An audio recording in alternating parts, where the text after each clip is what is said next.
Hello everyone, this is Phil Vinogradov with a quick tutorial for you on using Google Classroom and some exciting updates to Google Classroom. This has been the reality of many a teacher, including myself, for much of our career, right? It's great to give quality work to kids to do. The problem is that I then want to give them quality feedback on their work. So I assign something meaningful to do, and suddenly I have 140, 150 pieces of work to go through and get feedback on. And the challenge has always been to give feedback in time that it's meaningful to the kid.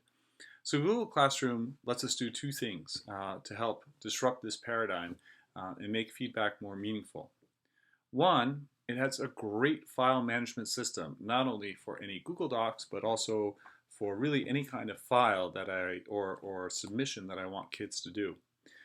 Secondarily, it provides an opportunity for me to give feedback as my student work unfolds. So no longer do I have to wait for the kid to submit the assignment before I can start giving them feedback.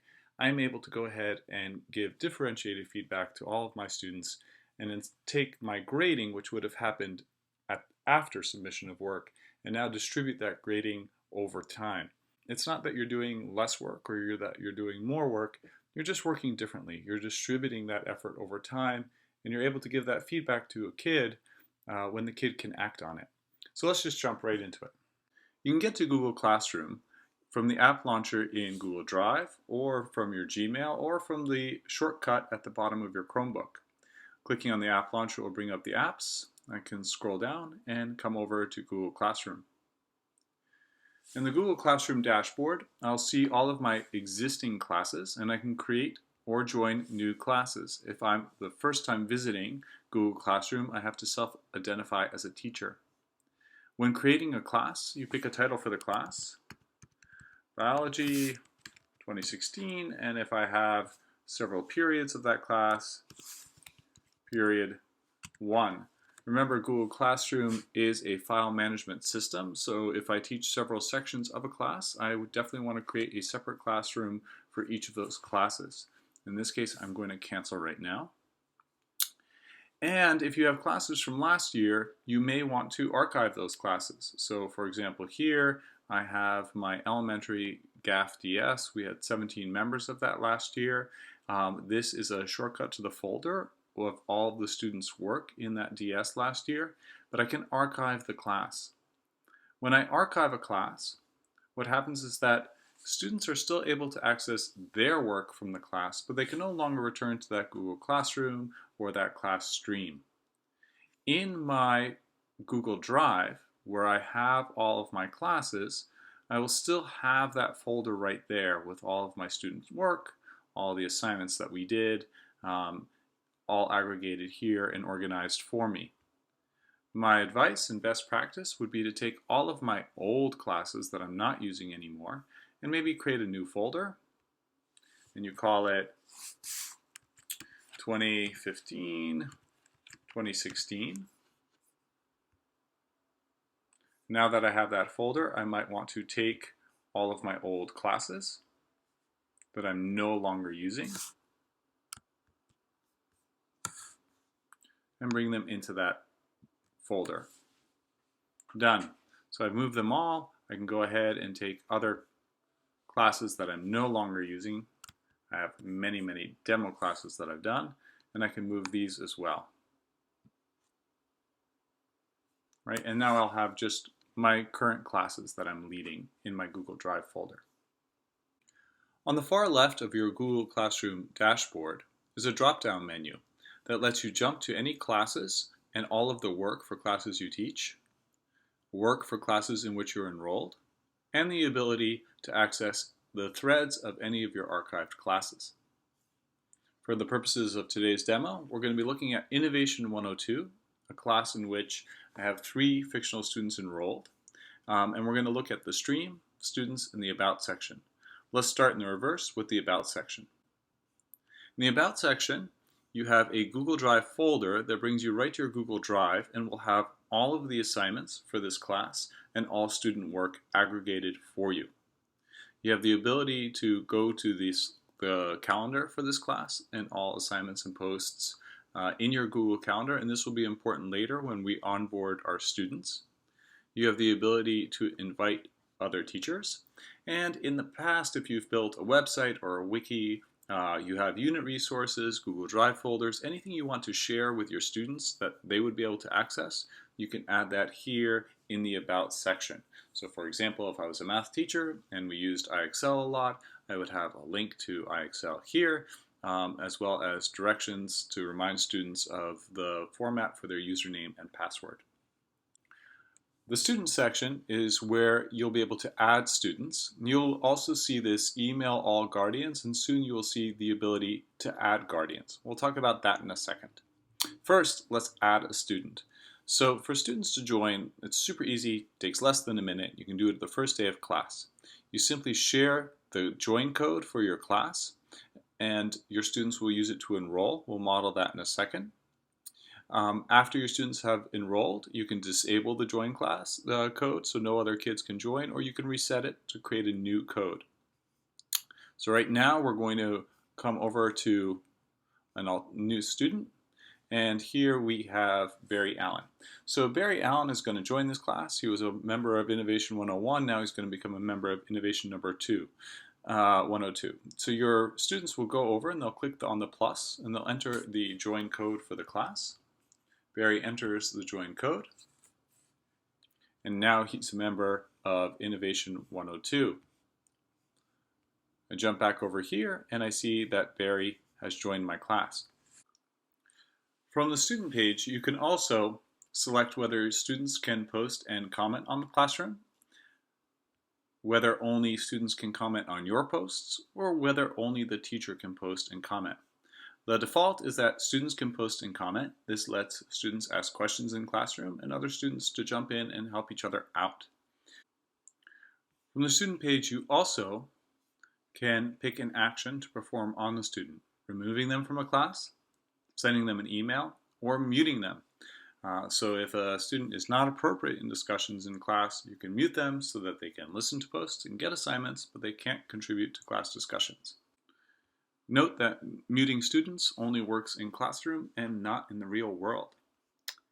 Very soon we'll be rolling out Guardian email summaries, and you'll see here the ability to invite guardians.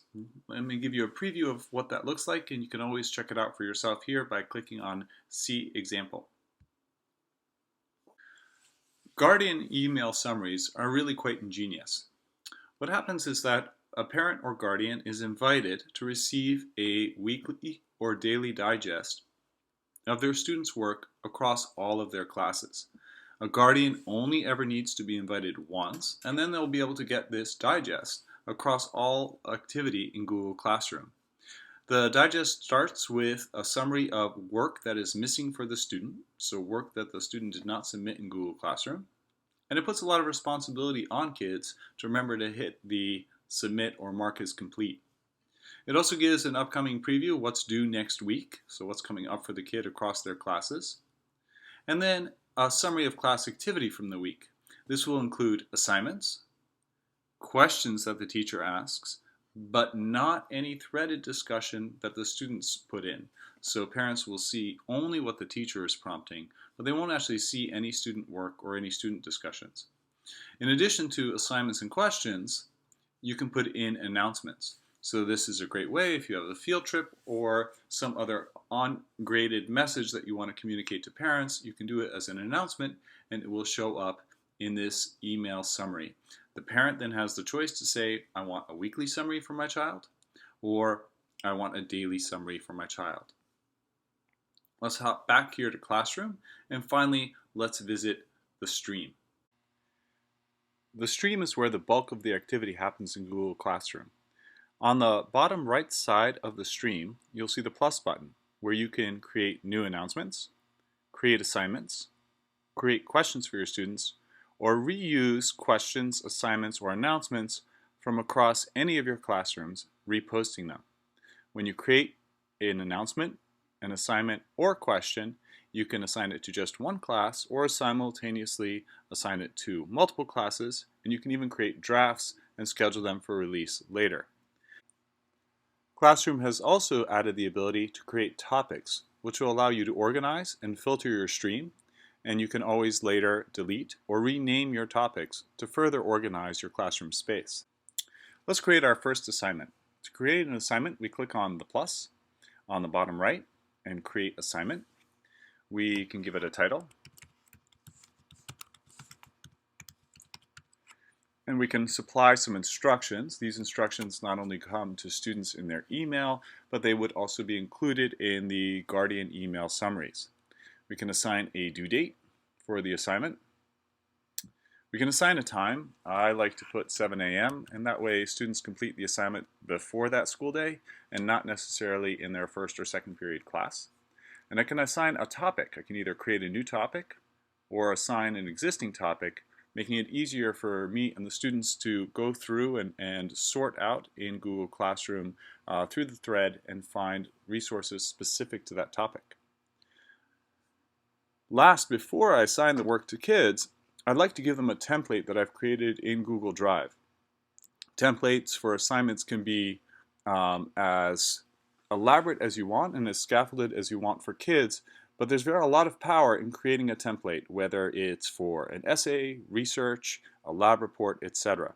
So here we have experiences with kitchen chemistry. I select that, and now here's the real power of Classroom. I can go ahead, students can only view the file, they would have to make their own copy.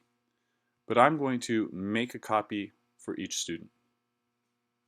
And then I'm going to assign it. As soon as I've assigned it, several things happen. So let's click on the assignment right here, Kitchen Chemistry.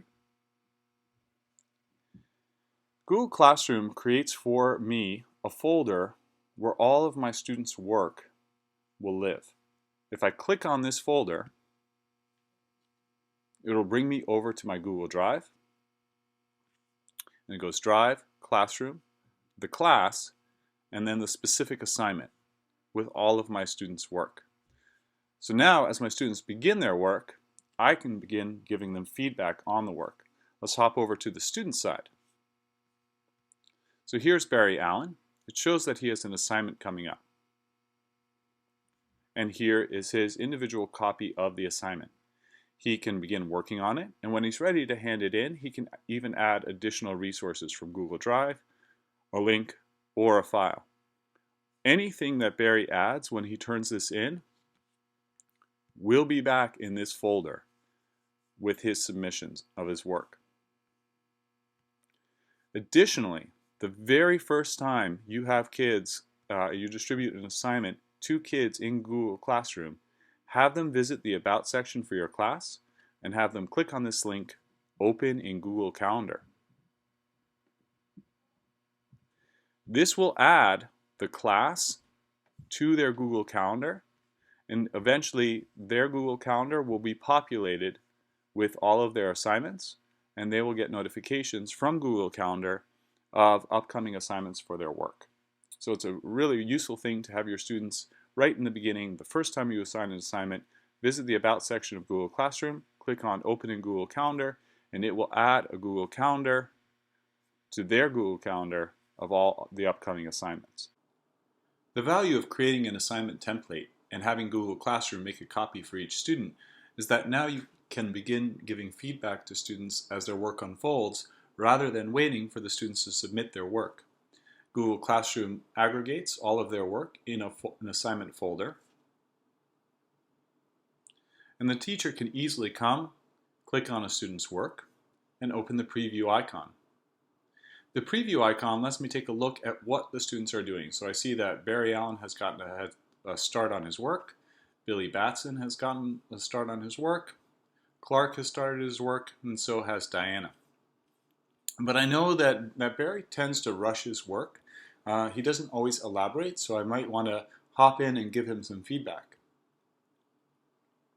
I can open Barry's work and begin giving it a look.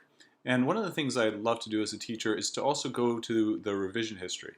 So I say File, see Revision History, and I can see how much time Barry has put in. In this simulation, right, I look and I see that this is how Barry started. And all at once there was, boom, a lot of work was done. I can ask for more detailed revisions, and now Google will start to break up the different timestamps. And whenever I see something like this, where I see a whole paragraph that was put in within a minute's time, that's nice evidence of a copy paste, right? So you can always come back here and I can select the text and I can encourage Barry, please use your own words to elaborate on your thinking.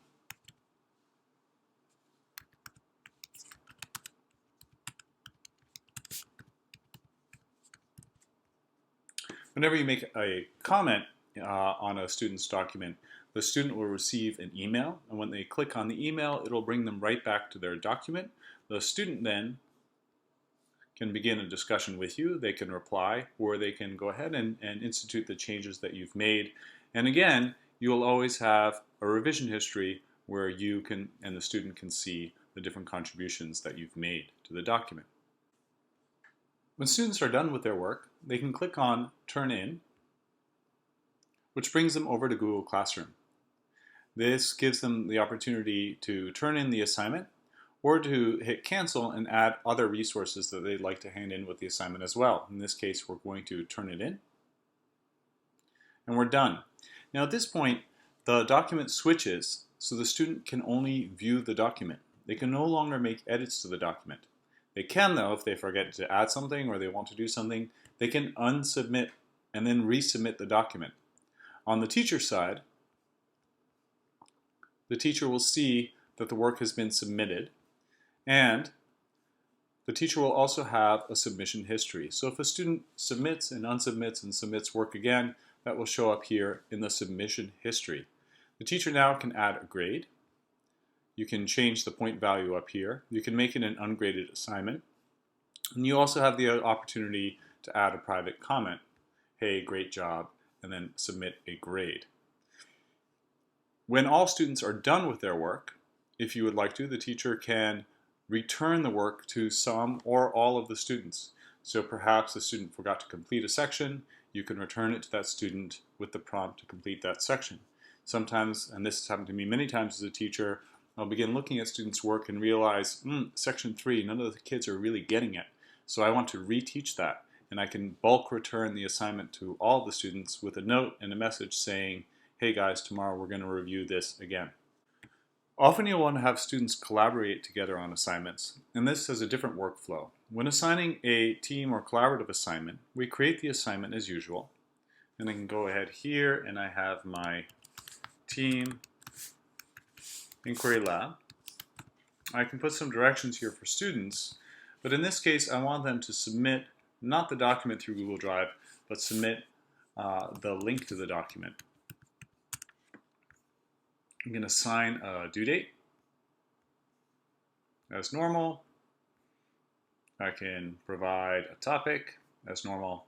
But now if I select a document from a Google Drive, so here I have my team lab report, and go ahead and put it here. I want my students only to be able to view it, and I assign.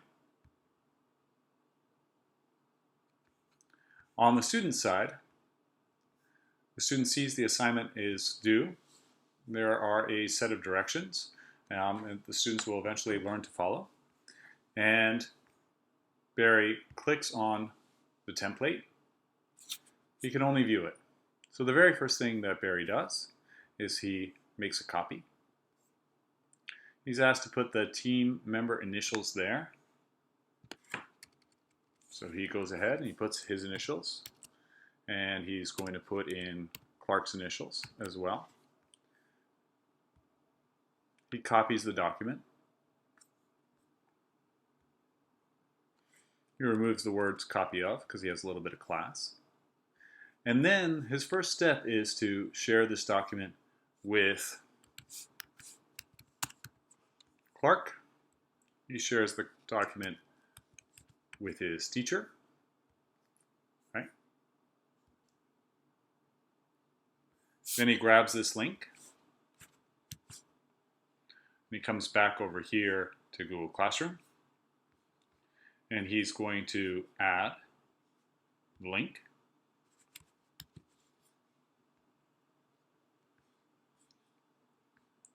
And now he can turn it in. What this does on the teacher side, it gives the teacher an easy way to begin keeping track of teamwork. So in this case, Barry's going to have turned in this link. Clark will have done the same. Both of these are the same document. And again, the teacher will have one spot to go and manage group work.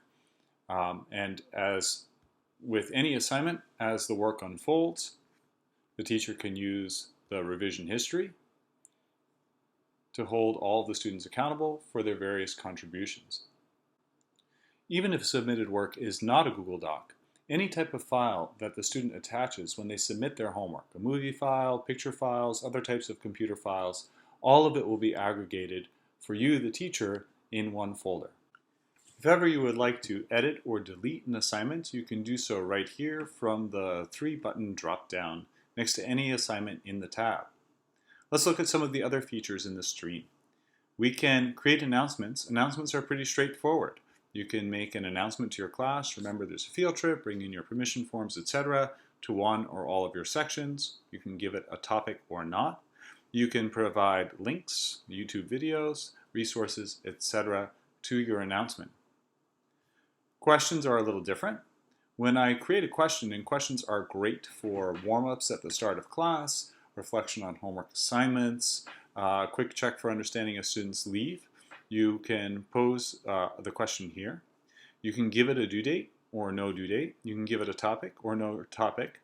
And then you have these choices. You can do a short answer question, allow for discussion with students. They can reply to each other, and even let students go back and edit their own answer.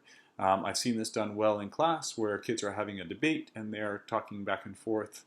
They have opportunities to jump into the question in Google Classroom and shift their opinion based on evidence from the debate. And accompanying your questions, you can have videos, links from Google Drive, etc., etc. You also have the option now to ask a quick multiple choice question. So I can have a multiple choice question at the start of class. Again, this could be it almost take the form of an assignment that goes home or not. And students can see the summary of responses. So it could be a survey, it could be a poll, it could be a quick check for understanding, in which case, if it's a check for understanding, I might have this off so that I see the summary of student responses. And I can share those anonymous responses with my class, but I don't want the kids to see this before or after they've answered the questions. Well, this concludes the tutorial and updates on Google Classroom. Remember, you can always find this video and links to all the other resources on the technology section of our website. Just scroll down and click on the Google Apps for Education resources.